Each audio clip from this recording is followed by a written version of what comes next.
হুজুর এতগুলো কথা বললেন কেন? এই কথাগুলো বলার কারণ হলো আজকে সন্তানের হক নিয়ে আমি কিছু কথা বলবো। কি নিয়ে? আজকে আমরা যারা বাবা হয়েছি, আমরা যারা মা হয়েছি, ভাই ভাবারা, মা বোনেরা, যাদের ঘরে উপযুক্ত সন্তান আছে, ছেলে এবং মেয়ে, এরা কিন্তু ম্যাক্সিমামই কিন্তু পথভ্রষ্ট। ও মা, জিটা আসতে হলো কেন? ভুল বলছি? আরে বলেন ভুল বলছি? আপনার ছেলে কি নামাজ পড়তে আসে? এই শোনেন, এক্সাম্পল দিচ্ছি, জাস্ট এক্সাম্পল। এটা অনেক দিন ধরে ভাবছি এক্সাম্পলটা দিব, কিন্তু আজকে এটা মনে হয়ে গেল। আগে ফার্স্ট টাইম আমি আপনাদেরকে বলে দেই, পরে বলতে পারবো না। একজন ডক্টর, মানে ডাক্তার হলেই কিন্তু হয় না, উনি কিন্তু অনেক অনারেবল একজন ডক্টর ছিলেন। ইনি কিছুদিন হয় পৃথিবী থেকে বিদায় নিয়েছেন। আমাকে অত্যন্ত ভালোবাসতেন। আমার একটা অ্যাক্সিডেন্ট হয়েছিল, রোড অ্যাক্সিডেন্ট, পটিয়াতে। প্রোগ্রাম শেষ করে আসার সময় রাত্র প্রায় শেষের দিকে না, ভয়ঙ্কর অ্যাক্সিডেন্ট। আমি বাঁচবো বলে মনে করিনি। আমার নাক দিয়ে পুরো রক্ত ঝরে গিয়েছিল। তো ইউনিভার্সিটির একটা ছেলে ছিল তখন, সে হয়তো বা বাড়ি থেকে বের হয়েছে, সে ইউনিভার্সিটিতে যাবে। আমাদের এই অবস্থা দেখে সে তার নিজের জন্য যে গাড়িটা রেডি করেছিল, ওই গাড়িটা তিনি আমাদেরকে দিয়ে দিয়েছিল, তাই না? ওই গাড়ি দিয়ে আমরা হসপিটালে গিয়েছিলাম। ওই হসপিটালে মোটামুটি আমার এই রক্তটা বন্ধ করে তারপর আমি ওখান থেকে, আমার গাড়িটা একদম ভেঙে গেছে, চালানোর মতো ব্যবস্থা নাই। ওখানে গাড়িটা রেখে আমি ওখান থেকে আরেকটা গাড়ি নিয়ে সোজা কুমিল্লার একজন পপুলার একটা হসপিটালে এসে আমি ভর্তি হলাম। তখন আমার ওই প্রিয় মানুষটা আমাকে ওটিতে ঢুকালো। ওটিতে ঢোকানোর পরে ওটির মধ্যে যারা ওনার মানে সহকারী ছিল, ওদেরকে বলেছিল, আমি জানি নাই, আমি তো তখন সেন্সলেস ছিলাম, বলছিল যে এই হুজুর হচ্ছে আমার প্রিয় হুজুর। নাম বললে চিনে ফেলবেন। আমি নামটা বলতে চাই না, কারণ এখানে তার আপন স্বজনরা রিলেটেড আছে, এই জন্য বলতে চাই না। তো উনি যখন ইন্তেকাল করলো, ইন্তেকাল করার পর আমি ওনার জানাজাটা কি, মৃত্যুর খবরটাও পাই নাই।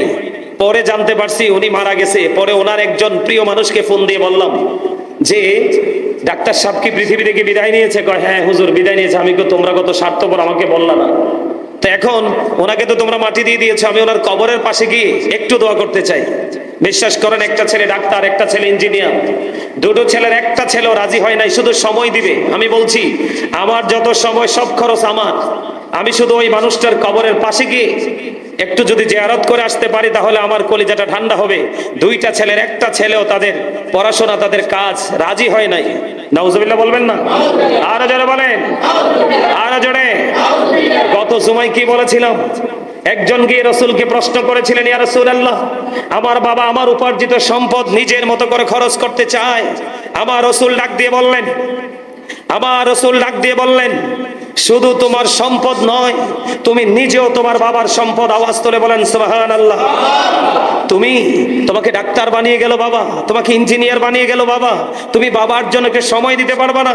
তোমার মতো এইরকম অকৃতজ্ঞ সন্তান বাবা মায়ের জীবনে বড় অভিশাপ। এই সন্তান দুনিয়াতে যেমন কোনো কাজে লাগবে না, আখিরাতেও কোনো কাজে লাগবে না। কোরআন শরীফের 19 পারা সূরা শুআরা 88 নম্বর আয়াতে আল্লাহ বলেছেন, ইয়াউমা লা ইয়ানফাউ মালু ওয়ালা বানুন, কিয়ামতের দিন আপনার ধন সম্পদ সন্তান সন্ততি একটাও কাজে লাগবে না যদি এগুলো অগ্রহণযোগ্য হয়। এই প্রজন্মের এই প্রেক্ষাপটে দাঁড়িয়ে আমি বলতে চাই, প্রত্যেকটা ঘরে ঘরে অপ্রত্যাশিত অগ্রহণযোগ্য বেয়াদব সন্তানের আপনার জন্ম বেশি বেড়েই চলেছে। এটার জন্য দায়ী হলো বাবা মা। তাল গাছ লাগালে যেমন তাল আসে, আম গাছ লাগালে যেমন আম আসে, ঠিক তেমনি বেয়াদব পিতামাতার মাধ্যমে কখনো সুন্দর সভ্য সন্তান আশা করা যায় না। এটার জন্য দায়ী আমি আপনাদেরকে বলে দিতে চাই, আল্লাহ রাসূল বলে দিয়েছেন, every parent should take care their children very carefully. প্রত্যেকটা পিতামাতার উচিত তাদের সন্তানের দায়িত্ব যত্ন সহকারে পালন করা। প্রত্যেকটা বাবা মা যদি তার সন্তানের দায়িত্ব যত্ন সহকারে পালন করে যায়, আল্লাহ রাসূলের কথা মেনে, অবশ্যই মাস্ট বি, আমি বলতে চাই আপনার সন্তান মানুষ যদিও না হয় কিন্তু অমানুষ হবে না। কেন জানেন? কারণ আপনার জীবনের চলার পথে ছিল সর্বোচ্চ সচেতনতা। আপনি মেনেছেন আল্লাহ রাসূলের আইন। সম্মানিত উপস্থিতি, আর সন্তানের জন্য প্রযোজ্য হলো we should Obi our parents. প্রত্যেকটা পিতামাতার উচিত তাদের পিতামাতাকে মান্য করা কারণ হলো মা বাবাকে ভালোবাসা ফরজ, তাদেরকে কষ্ট দেওয়া হারাম। আমি মা বাবার সম্পর্কে এই কারণে কথাগুলো বললাম। এখনকার ম্যাক্সিমাম পিতা মাতাই কিন্তু উদাসীন। মেয়ে হলে কিন্তু তার কদর কমে যায়, ছেলে হলে কিন্তু সোনার হরিণের মতো সকল মানুষকে সে এলান করে জানিয়ে বড় ধরনের ভোজের আয়োজন করে। এরকম আছে না নাই? সম্মানিত উপস্থিতি, আপনি যদি 1 ডজন ছেলের পিতাও হন, আপনার জান্নাতের সুসংবাদ নেই। কিন্তু আল্লাহর হাবিব বলেছেন, 3টা কন্যা সন্তানের মালিক যদি হতে পারো, তোমার জন্য 3টা জান্নাত। আবার প্রশ্ন করা হলো, ইয়া রাসূলুল্লাহ, আমার যদি 2টা কন্যা সন্তান হয়? রাসূল বললেন, তোমার 2টা কন্যা সন্তান হলে 2টা জান্নাত। হাদিস শরীফের মধ্যে এসেছে, হাদিসের রাবী যদি প্রশ্ন করতেন যে ইয়া রাসূলুল্লাহ, একটা সন্তানের পিতামাতা, একটা সন্তান, একটা কন্যা সন্তানের বাবা মার ব্যাপারে আপনি কি বলবেন? হয়তোবা রাসূল বলে দিত, একটা কন্যা সন্তানের পিতামাতার জন্য একটা জান্নাত বরাদ্দ। আওয়াজ তোলে কোন সুবহানাল্লাহ, আর জোরে বলেন না সুবহানাল্লাহ। সম্মানিত উপস্থিতি, এই কথাগুলো বলার কারণ হলো আল্লাহ রাব্বুল আলামিন বলেছেন, ক্বালাল্লাহু তাআলা ইয়া আইয়ুহাল্লাযীনা আমানু কু আনফুসাকুম ওয়া আহলিকুম নারা। আল্লাহ রাব্বুল আলামিন বলেছেন, O believers, save yourself and your families from the fire. আল্লাহ ঈমানদারকে ডেকে বলেছেন, আল্লাহ ঈমানদারকে মুমিনকে ডেকে বলেছেন। আল্লাহ কিন্তু বেঈমান কাফির মুশরিককে ডাক দেয়নি। আল্লাহ বলেছেন, ইয়া আইয়ুহাল্লাযীনা আমানু, হে ঈমানদারগণ, কু আনফুসাকুম ওয়া আহলিকুম নারা, তুমি জাহান্নাম থেকে বাঁচো এবং তোমার আহলকেও জাহান্নাম থেকে বাঁচাও। আওয়াজ তোলে তোলে বলেন সুবহানাল্লাহ। সম্মানিত উপস্থিতি, একটা পিতামাতার জন্য, একটা পিতামাতার কাছে পৃথিবীতে শ্রেষ্ঠ সম্পদ হলো তার সন্তান। পৃথিবীর কোনো কিছুই পিতামাতার চক্ষুকে শীতল করতে পারে না যত দ্রুত সন্তানের উপস্থিতিতে পিতামাতার চোখ এবং অন্তর ঠান্ডা হয়ে যায়। ঠিক কিনা বলেন? আরো জোরে বলেন। আমি আপনাদেরকে বলছি, please stop your mouth everybody. সকলের জবানকে বন্ধ রাখবেন। এখানে আপনাদের কাজ হলো শুধু লিসেনিং করা, তার মানে শোনা। এখানে আপনাদের কাজ শুধু শ্রবণ করা, আর আমার কাজ হলো আমি লেকচার দেওয়া। কারণ আপনি যদি অ্যাটেনটিভলি লিসেনিং করতে না পারেন, তার মানে মনোযোগ দিয়ে যদি আপনি শুনতে না পারেন, তাহলে কিন্তু আপনি আপনার লাইফ স্টাইলকে চেঞ্জ করতে পারবেন না। ক্যারেক্টারলেস পারসন থেকে নিজেকে গুড ক্যারেক্টার সম্পন্ন পারসন হিসাবে কখনোই নিজেকে প্রিপেয়ার করতে পারবেন না। একটা মানুষের জীবনে বাঁচতে হলে, একটা মানুষের প্রেজেন্ট এন্ড ফিউচারকে ব্রাইটনেস করতে হলে, একটা মানুষের জীবনে আরেকটা মানুষ প্রয়োজন, যেই লোকটা হলো ভিতর এবং বাহির থেকে কোয়ালিটিফুল পারসন। ঠিক কিনা বলেন? আরো জোরে। এটা আমি বলিনি, এটা আমার কথা নয়। আল্লাহ রাব্বুল আলামিন পবিত্র কালামে হাকিম স্পষ্ট করে বলে দিয়েছেন, ফাদখুলি ফি ইবাদি ওয়াদখুলি জান্নাতি। আল্লাহর হাবিব বলেছেন, join with my dear people, come to my paradise. আল্লাহ বলেছেন, তোমরা আমার প্রিয় লোকেদের সাথে যুক্ত হও আর আমার জান্নাতে চলে আসো। আপনার জীবনের প্রিয় হিসাবে নিতে হবে একজন আল্লাহর ওলি আর একজন হক্কানি আলেম। তার কারণ হলো, হক্কানি আলেমরা হলো আল্লাহ রাসূলের বিধি বিধানের খুনি। খুনিতে যেমন কোনো কিছুর কমতি হয় না, আপনার জীবনে আপনার লাইফ স্টাইলকে আলোকিত করতে হলে আপনার জীবনে একজন যোগ্য দক্ষ আলেমের কোনো বিকল্প নেই। এটা কি আপনি বিশ্বাস করেন? করেন বা না করেন সেটা ডিসাইড করবেন আপনি, কিন্তু আমার বলার দায়িত্ব আমি বলে যাচ্ছি। সম্মানিত উপস্থিতি, আবার আসেন সন্তানের ব্যাপারে, বাবা মার ব্যাপারে কি বলা হয়েছে। সন্তান, আল্লাহ রাব্বুল আলামিন সন্তানের ব্যাপারে বাবা মাকে কি সিগন্যাল দিয়েছেন, সেই বিষয়টা সম্পর্কে আমি বলে দিতে চাই। সম্মানিত উপস্থিতি, আপনার সন্তান যখন পৃথিবীতে আসবে, আপনাকে কি করতে হবে? এদিকে তাকান, আমি খুব কুইকলি আলোচনা শেষ করব, গভীর মনোযোগ দিয়ে শোনেন। সন্তান মানুষ হবে কি করে? আপনি তো আল্লাহ রাসূলের কথা মানেন নাই। আল্লাহ রাব্বুল আলামিন জানিয়ে দিয়েছেন, আল্লাহর হাবিব বলে দিয়েছেন, সন্তান যখন পৃথিবীতে আসে, পৃথিবীতে আসার পরে কমপক্ষে 2 বছর 24 মাস, একদিনও কম নয়, 2 বছর সন্তানকে তার বুকের দুধ খাওয়াতে হবে। এখন এমন হতভাগা সন্তান প্রসবের সময়ের আগে তো প্রসব হয়ে যায় এবং মায়ের স্তনের দুধ তার নসিবে জোটে না। এই বাচ্চা কখনোই মানুষ, কারণ আপনি ফার্স্ট স্টেজে আপনি রাসূলের কথাকে অমান্য করেছেন। সেকেন্ড টাইম হলো, সন্তান যখন গর্ভে আসবে, বাবাকে অবশ্যই সত্য নিষ্ঠার সাথে জীবন যাপন করতে হবে এবং বাবা এবং মা উভয়কে করতে হবে হালাল খাবার খেতে হবে। কারণ মায়ের ওদর থেকে সন্তান খাদ্য চষে নিয়ে মায়ের পেটের মধ্যে বাচ্চাটা বড় হতে থাকে। এটা যদি হারামের মধ্য দিয়ে বড় হয়, এটা দুনিয়াতে এসে কখনোই ভালো কাজ করবে না, এটা হারামের দিকেই ঝুঁকবে। আমার কথা বলে না কেন? হিসাব কি মিলে না? আর জোরে বলেন, হিসাব কি মিলে? মিলে। যদি যার কাছে মিলে তার জীবনে হেদায়েত আছে, আর যার হিসাব মিলে না তাকে আমি কিছুই কি করতে পারবো না, বলতে পারবো না। বন্ধুরে আমার, হযরত আবু রাফি রাদিয়াল্লাহু তাআলা আনহু থেকে হাদিস কানা বর্ণিত, তিনি বললেন, ও দুনিয়ার মানুষ রে, আমি দেখেছি। যে কি দেখেছেন আপনি? তিনি বলে দিয়েছেন, ফাতেমার কলিজার টুকরা ইমাম হাসান রাদিয়াল্লাহু তাআলা আনহু যখন এই দুনিয়ার বুকে যখন কদম মোবারকটা বাড়িয়ে দিলেন, হাসান রাদিয়াল্লাহু তাআলা আনহুকে চিনেননি আপনারা? সবাই চিনেন। কে কে চিনেন হাত তুলে দেখান, সোজা করে হাত তুলে দেখান। হাসান রাদিয়াল্লাহু তাআলা আনহুকে যিনি চিনে না, তার মতো হতভাগা এই সৃষ্টি জগতে আর কেউ নাই রে বন্ধু। আমার রাসূল বলেছেন, আল হাসান ওয়াল হুসাইন সাইয়্যিদুশ শাবাবি আহলিল জান্নাহ। আমার রাসূল বলেছেন, Imam Hasan and Husain are the leader of younger people in জান্নাহ। তিনি বলে দিয়েছেন, ইমাম হাসান হুসাইন দুই ভাই জান্নাতে ইমানদার যুবকদের নেতা। তাহলে মদিনাওয়ালার পাগল যারা না, আপনি তাদের সাথে প্রেমের ডোরি লাগিয়ে দেন। অন্তরের চোখ মেলে তাকালে আপনার দূরদৃষ্টি দৃষ্টির ভঙ্গি ওই নুরানি পেজগুলো আপনার সামনে এসে হাজির হয়ে যাবে। ঠিক কেন বলেন? বন্ধুরে আমার, হযরত হাসান রাদিয়াল্লাহু তাআলা আনহু যখন এই পৃথিবীর বুকে যখন কদম মোবারক বাড়িয়ে দিলেন, হযরত রাফি রাদিয়াল্লাহু তাআলা আনহু তিনি সাক্ষী দিলেন, আমি দেখতে পেয়েছি আমার নবীজি আমরা আজানের জন্য প্রস্তুতি নেওয়ার আগে যেমনি আজান দেই, ইমাম হাসান রাদিয়াল্লাহু তাআলা আনহুর কানে আমার প্রাণের রাসূল আজান দিয়েছে। জোরে জোরে কন্যা সুবহানাল্লাহ। এখনকার দেখবেন ম্যাক্সিমাম সন্তান যখন পৃথিবীতে আসে, ম্যাক্সিমাম সন্তান যখন বন্ধু পৃথিবীতে আসে, আপনি দেখবেন ওই সন্তানের নসিবে আজান জোটে না। আপনি আরেকবার আল্লাহ রাসূলের আইনকে অমান্য করেছেন। ঠিক কিনা বলেন? আমার কথাকে বুঝতে পারছেন কিনা? আর জোরে বলেন না, বুঝতে পারছেন নি? তাহলে আজান দিতে হবে। আমার রাসূল হযরত হাসান রাদিয়াল্লাহু তাআলা আনহুর কানে বন্ধু আজান দিয়ে দিলেন। মা 2 বছর সন্তানটাকে বন্ধু কি করবে? বুকের দুধ খাওয়াবে। ও বন্ধু, সন্তানের যখন 7 দিন হবে, আমার নবীজি বলল, উম্মত, সন্তানের সাথে পিতার সম্পর্ক হলো আকিকার মাধ্যমে। কিসের মাধ্যমে? কথা বলে না কেন? আকিকার বন্ধনে আবদ্ধ হয় পিতা এবং সন্তান, মাতা এবং সন্তান। এই জন্য রাসূল জানিয়ে দিলেন, 7 দিন যখন হবে, তুমি যদি তোমার পুত্র সন্তান হয়, 1 বছরের 2টা ছাগল দিয়ে তুমি আকিকা দিয়ে দিবা।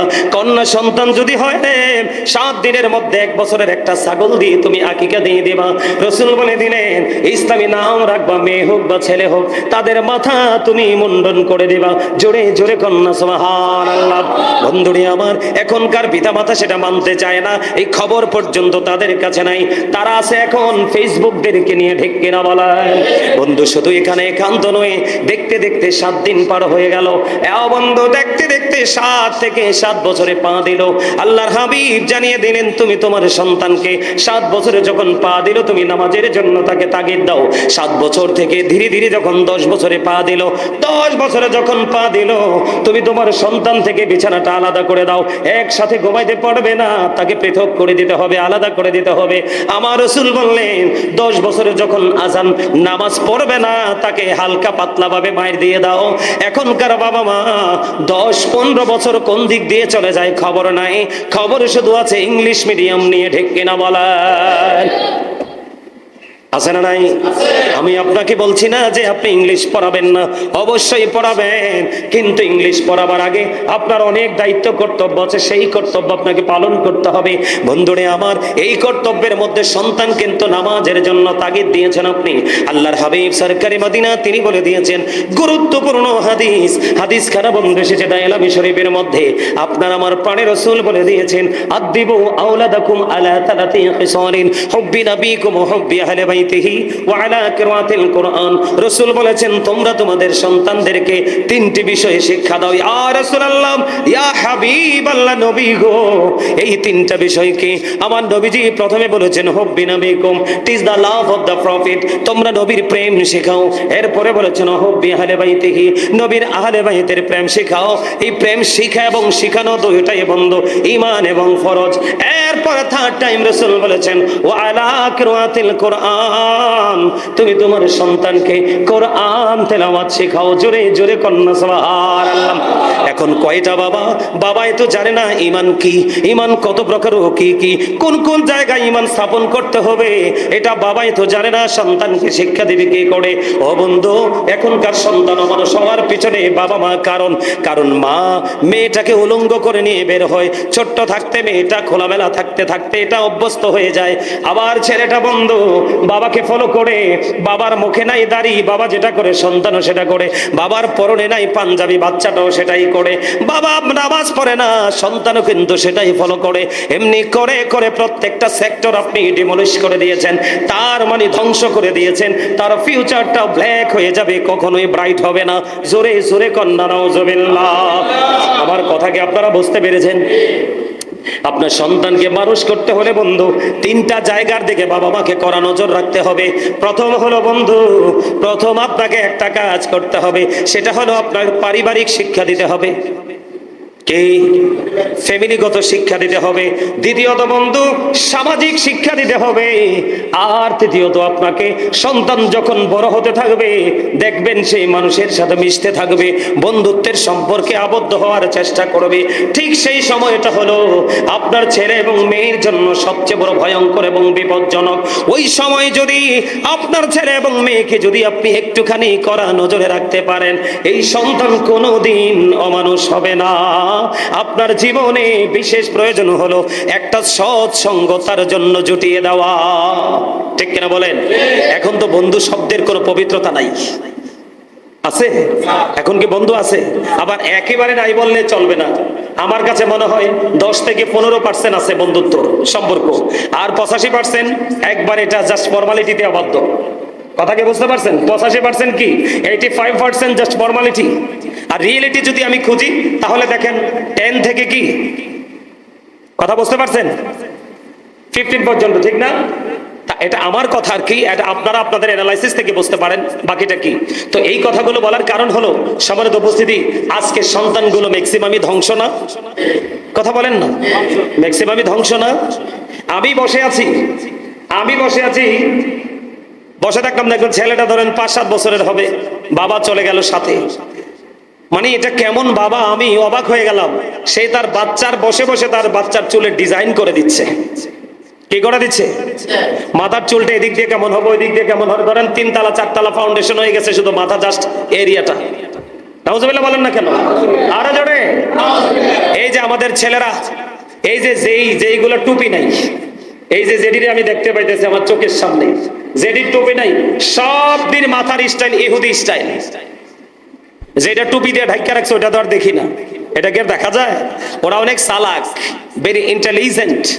কিন্তু যেগুলা মাথাটাকে, তোমাদেরকে বলছি, তোমরা যারা মাথাটাকে ওপেনিং করে রাখছো, তোমাদের চুল কাটার স্টাইল ডিজাইনেবল বটে, কিন্তু আমাদের ধর্মের সাথে সাংঘর্ষিক। কথা বলে না কেন? এই শাসন কি টিচার করতে পারবে? সমাজের বিচারক করতে পারবে? বড় ভাই করতে পারবে? এই শাসন করার একমাত্র ইখতিয়ার হলো বাবা মা। কারণ পৃথিবীর সবার কাছে সে বুড়া হয়, কিন্তু বাবা মার কাছে সেই ছোট্টই থেকে যায়। বাবা মা তাকে শাসন করবে। এখনকার ছেলেরা যে উলঙ্গ পোশাক পরে, এই দিক দিয়ে হাঁটু দেখা যায়, এটা ঢাইকা রাখা ফরজ। এই দিক দিয়ে আপনার নাভির 3 থেকে 4 আঙ্গুল নিচে তার লজ্জাস্থান ওপেনিং, বাবা মার কোন ইন্টারেস্ট নাই। নাউজুবিল্লাহ বলেন। আমি আপনাদেরকে একটু বলি, বাবা মার দায়িত্ব সন্তানকে। একটা বাবা মা, এখনকার যুগের বাবা মা মনে করে সন্তানকে যদি বড় একটা বাড়ি, একটা গাড়ি, কিছু বিঘা জমি, সোনা গয়না দিয়ে যেতে পারে, মনে করে এটাই মনে হয় সর্বোচ্চ সম্পদ। আরে না, সত্যিকারের সম্পদ হলো আপনি যদি আপনার সন্তানকে কোনটা ন্যায় কোনটা অন্যায় এইটা বোঝার সক্ষমতা, সেই ক্যাপাসিটি যদি আপনি আপনার সন্তানের মধ্যে প্রতিষ্ঠিত করতে পারেন, আমি মনে করি আপনি হলেন যোগ্য বাবা। এবং হাদিস শরীফের ভাষাও সেটা, আপনি পৃথিবীর সবচেয়ে উত্তম সম্পদ দিতে পারেন বাবা হিসাবে সন্তানকে ন্যায় পরায়ণতা। যেই শিক্ষার জন্য যে জায়গাগুলো প্রয়োজন, সেই জায়গাটা যদি আপনি আপনার সন্তানকে দিয়ে যেতে পারেন, এর চেয়ে বড় সম্পদ আর কিছুই হতে পারে না। এটার একটা ভাষাই হলো, আমরা সবাই বলি শিক্ষাই জাতির মেরুদণ্ড, কিন্তু আমি বলি না, সুশিক্ষাই জাতির মেরুদণ্ড। শিক্ষা হলেই চলবে না, কলমের কালিতেই কিন্তু পৃথিবী ধ্বংসের ধার প্রান্তে চলে এসেছে। বিশেষ করে অন্য পৃথিবী, অন্যান্য কান্ট্রির কথা আমি বলতে চাই না। আমার দেশ, আমার এই সাজানো গোছানো সোনার বাংলাদেশ, আজকে বাংলাদেশে হামে আক্রান্ত হয়ে অসংখ্য বাচ্চা মরে যাচ্ছে শুধুমাত্র কলমের খোঁচার কারণে। আমার কথা বলে না কেন? কি ভুল বললাম? আর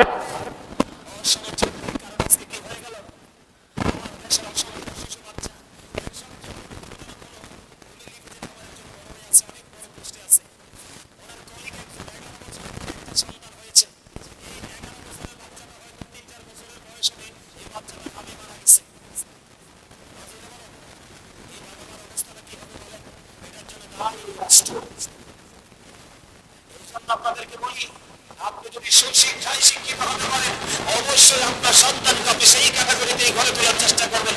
আরে ভাই, আপনার বাবা মা ছিল হোল, তারা আপনাকে সুশিক্ষা দিতে পারে নাই তো কি হয়েছে? এখন দিন বদলাইছে, আধুনিকতা ছোঁয়া লাগছে, আপনি আপনার সন্তানের জন্য যোগ্য এবং দক্ষ ব্যক্তি ছাড়াই দিতে পারবেন। আপনার সন্তান, আমি আপনাদেরকে যেটা বলে দিতে চাই, আমাদের সন্তানকে ন্যায় পরায়ণতা শিক্ষা দিব, সুশিক্ষা শিক্ষিত করবো। এগুলোর দিকে, এইগুলোকে কিভাবে চলছে সেটাও বাবা নজর রাখা উচিত। আপনার সন্তান যে ইহুদি স্টাইলে চলছে, ইহুদিরা কি আপনার আমার বন্ধু না শত্রু? আরো যারা বলেন, কে কে মনে করেন? এই ওয়াজ তো আরো করছে, এটা কি ভুলে গেছে? তো ওয়াজ করে লাভ কি? এটা কি ওয়াজ করে? দিলকর দিলহজ মাঝের শেষ জমা পড়াইয়া তাইলে কোট ভাই ছুটি দিয়ালাম বাইরে কি করো? পড়ালেখার শেষে কি পরীক্ষা দিতে হয় না? আরো জোরে। তো আমার কাছে যে ইন্টারভিউ, খাতা কলম তো আর দিতে পারবো না সবাইকে, মাঝে মাঝে একটু প্রশ্ন করবো, উত্তর দিতে পারবো না। এই ওয়াজ আমি সবচেয়ে বেশি করছি আপনাদের কাছে। দেখি বেঈমান কাফেরেরা মুসলমানের প্রকাশ্য শত্রু। The heretics are the eternal enemy of the believers. ইন্নাল কাফিরিনা কানু লাকুম আদুওয়াম মুবিনা। আল্লাহ কোরআনে বলেছেন, বেঈমান কাফেররা হলো মুসলমানের প্রকাশ্য শত্রু, তারা আমাদের এগেইনস্ট পার্টি। জোরে জোরে বলেন না নাউযুবিল্লাহ। আল্লাহ রাসূল বলেছেন, I have been warned against people until the testify that there is no God but Allah and that Muhammad Rasulullah sallallahu alaihi wasallam is the messenger of Allah. আওয়াজ করে একবার বলেন সুবহানাল্লাহ, একবার বলেন নাউযুবিল্লাহ। নাউযুবিল্লাহ হলো এগেইনস্ট পার্টির জন্য, আর সুবহানাল্লাহ হলো আমাদের নেয়ামতের খবর পাওয়ার জন্য। যারা না ইলাহা ইল্লাল্লাহকে বিশ্বাস করে না, মুহাম্মদ রাসূলুল্লাহকে বিশ্বাস করে না, ওই পর্যন্ত তারা তোমাদের এগেইনস্ট পার্টি। তোমরা তাদের বিরুদ্ধে কি করো? যুদ্ধ ঘোষণা করো, তাদের বিরুদ্ধে যুদ্ধ করো, ফাইটিং করো। আওয়াজ করে বললে একবার আলহামদুলিল্লাহ। যাদের বিরুদ্ধে যুদ্ধ করতে বলে গেছে রাসূল, যাদের বিরুদ্ধে, যাদেরকে আল্লাহ বলেছে তারা তোমাদের প্রকাশ্য শত্রু, সুযোগ পেলেই তোমাকে মেরে ফেলবে, তুমি তাদের স্টাইলকে তুমি কি করছো? তোমার লাইফ স্টাইল হিসেবে তুমি আইডেন্টিফাই করেছো। নাউযুবিল্লাহ, নাউযুবিল্লাহ। এর চেয়ে বেশি লজ্জাজনক, এর চেয়ে বেশি আপত্তিজনক বক্তব্য আর কিছু হতে পারে না। যুবক, আমি তোমাদেরকে মিন করে বলে যাই, আমার যত ভয়, আমার যত আতঙ্ক তোমাদেরকে নিয়ে। কারণ এই মুরব্বীদের অন্তর আমি আজকে দেখি, ফার্স্ট টাইম থেকে আমার কিছু মুরব্বী, তাদের সাথে তারা হয়তো জানে না আমি তাদেরকে হৃদয় থেকে কতটুকু ভালোবেসে ফেলেছি। আমি আসতে আগে তাদেরকে দেখি, আমার মুরব্বীগুলো আছে কিনা। একজন না দেখলেও মনে প্রশ্ন আছে যে উনি কেন নাই। এটাই হলো সত্যিকারের ভালোবাসা। এই ভালোবাসা আখিরাত পর্যন্ত জীবিত থাকবে। আমি তোমাদেরকে বলছি, তাদের অন্তর খুঁজতে পাওয়া যায় আল্লাহ আল্লাহ রসুলের প্রেম ভালোবাসায় ভরা। আর তোমাদের ম্যাক্সিমাম যুবক যুবতীদের অন্তর হলো ভরা এবং হিংসা, নোংরামি আর আত্মগরিমায় ভরা। তোমরা এটা আজকে বাড়িতে গিয়ে খুঁটিয়ে তোমরা চিন্তা করবে যে আমাদের ক্ষতি আমাদের কি বলে গেল, কেন বলে গেল, এই কথাটা কেন বললো? তুমি তোমার পোশাক ইহুদি স্টাইলে, তুমি তোমার চুল রাখার স্টাইল ইহুদি স্টাইলে, তোমার পথ চলা ইহুদি স্টাইলে, তোমার ঘুমানো ইহুদি স্টাইলে, তোমার খাবার দাবার ইহুদি স্টাইলে, এগুলো কি তোমার বাবা মা দেখে না? এগুলো কি বাবা মার দেখার দায়িত্ব না? এই শাসন পৃথিবীর কেউ করতে পারবে না, আমি তোমাদেরকে বলে দিতে পারবো। আল্লাহ কোরআনে বলেছে, তোমরা বুঝো, তোমরা আমাদের সোনালী আগামী দিনের ভবিষ্যৎ। আল্লাহ বলেছেন, আল্লাহ কাফিরদের জন্য ধ্যান না বাড়িয়েছে, কিন্তু মুসলমান কেন সেই জাহান্নামে যাবে? সেটার জন্য দায়ী হলো মুসলমান বেঈমান কাফেরকে ফলো করছে। এই জন্য তাদের ঠিকানা হবে কি? জাহান্নাম। Must be, you have to go to hell. তোমাদেরকে চলে যেতে হবে জাহান্নামে। আর যদি তুমি রাসূলকে ফলো করতে পারো তাহলে তোমার ঠিকানা হবে জান্নাত। আল্লাহ বলবে জান্নাতে চলে যাও, যেখানে সুখের কোনো কমতি নেই, অশান্তির কোনো লেশ মাত্র নেই। আওয়াজ তুলে বলেন না একবার সুবহানাল্লাহ। আমাদের পরিপূর্ণ এবং পূর্ণাঙ্গ জীবন ব্যবস্থা কোথায়? কোথায়? কারণ ইসলাম, Islam is not only a religion but also something called of life. আপনার আমার পরিপূর্ণ এবং পূর্ণাঙ্গ জীবন ব্যবস্থা রয়েছে ইসলামে। আমরা বাবা মা আগে ইসলামের রঙে রঙিন হব, তারপরে আমি স্বপ্ন দেখব যে আমার সন্তান আর যাই হোক না কেন, আর যাই হোক না কেন, আমি আমার সন্তানকে মানুষের মতো মানুষ বানাবো। মনে রাখবেন, যেই কোনো সন্তানই অমানুষ হতে পারে, কিন্তু মানুষ হওয়া হলো বড় চ্যালেঞ্জিং। কথা বলে না কেন? বেয়াদব আপনার যেই কোনো বাচ্চাকে আপনি বেয়াদবি শিক্ষা দিতে পারবেন, কিন্তু আদব শিক্ষা দেওয়া হলো এটা ভেরি ডিফিকাল্ট, ভেরি ক্রিটিক্যাল। এই জন্য আমি আপনাদেরকে বলবো, আমার আলোচনাটা কোন দিকে ছিল আপনারা অবশ্যই বুঝতে পেরেছেন। আমার অনেক আলোচনা বাকি, সব শেষ করতে পারছি না। সম্মানিত উপস্থিতি, প্লিজ আমি আপনাদেরকে অনুরোধ করে বলছি, যারা বাবা হয়েছে, মা হয়েছেন, আপনি আপনার সন্তানকে একটু ভাবেন, না হয় কিন্তু আপনাকে জবাবদিহি করতে হবে। জানেন, বাবা মার অবস্থা অত্যন্ত ভয়ঙ্কর হবে। কাল হাসরের ময়দানে সন্তান যখন বিপদে পড়ে যাবে, তাকে প্রশ্ন করা হবে তোমার এই অবস্থার জন্য দায়ী কে? সে সরাসরি বাবা মাকে দোষারোপ করবে যে আমার বাবা, আমার মা আমাকে সম্পর্কে ইনস্ট্রাকশন দেয়, আমি শিক্ষা পাইনি, এই জন্য আমি মানুষ হতে পারিনি। এই সন্তান বাবা আমার হাত পা বেঁধে জাহান্নামে ফেলার চেষ্টা করে। নাউযুবিল্লাহ বলেন, আরো যারা বলেন। আমরা যারা বাবা হয়েছি, মা হয়েছি, এবং যারা বাবা হব এবং মা হব, আমরা সবাই সন্তানের পিতামাতা হওয়ার আগেই আমরা সে শিক্ষাগুলো নেবে। আমার মধ্যে ত্রুটি আছে, কিন্তু আমার সন্তানকে আমি ত্রুটিমুক্ত ভাবে আমি গড়ে তোলার, বেড়ে ওঠার সুযোগ করে দিব। এই প্রত্যাশা যখন আপনার মধ্যে থাকবে, দেখবেন আপনার সবকিছুকে ইজি করে দিবে আমার মালিক। সম্মানিত উপস্থিতি, অনেক কথা বলে ফেলেছি, যদি কষ্ট পেয়ে থাকেন আল্লাহর রাস্তায় ক্ষমা করবেন। ভালো লাগলে কথাগুলোর উপর ভিত্তি করে আমল করার চেষ্টা করবেন। আল্লাহ আমাদের সবাইকে ইমানে ইসলামী জিন্দেগি দান করুন, সকলগুলো দান করুন। একবার জামাতের মতো কথা বলতে হবে। আপনার কি করেন? আপনার